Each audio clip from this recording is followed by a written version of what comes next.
ఉన్నప్పుడు నువ్వు ఎందుకు భయపడతావు? నువ్వు సంతోషంగా ఉంచేవాడే దేవుడిగా ఉన్నప్పుడు నువ్వు ఎందుకు దుఃఖపడతావు? ఎందుకు? నువ్వు అడిగే ప్రతి దాన్ని అనుగ్రహించడానికి ఆయన ఆలకించే దేవుడిగా ఉన్నాడు. నువ్వు చేసే ప్రతి ప్రార్థనని ఆయన వినడానికి ఇష్టపడుతున్నాడు. నువ్వు చేసిన ప్రతి ప్రార్థనకు నిశ్చయంగా జవాబునిచ్చే దేవుని నువ్వు ఆరాధిస్తున్నావు. కనుక నీ జీవితంలో ప్రతి దాని విషయంలో నిన్ను కాపాడేవాడు ఎవరు తెలుసా? కునుకుడు నిద్రపోయినటువంటి దేవుని నువ్వు ఆరాధిస్తున్నావు. అంటే నువ్వు ఇంకెంత ధైర్యంతో నడవాలి, ఇంకెంత సంతోషంతో నువ్వు నమ్మకంగా ఉండాలి.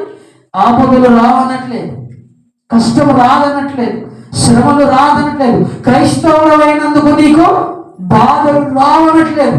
అవన్నీ వచ్చి అవన్నీ నీ జీవితంలో ఉన్నా వాటి నుండి విడిపించడానికి నేను నీకు తోడుగా ఉంటాను. వాటిలో నుండి నిన్ను నడిపించడానికి నేను నీకు తోడుగా ఉండి నడిపిస్తాను. ఇంత నమ్మకమైన దేవుని నేను ఆరాధిస్తున్నాను.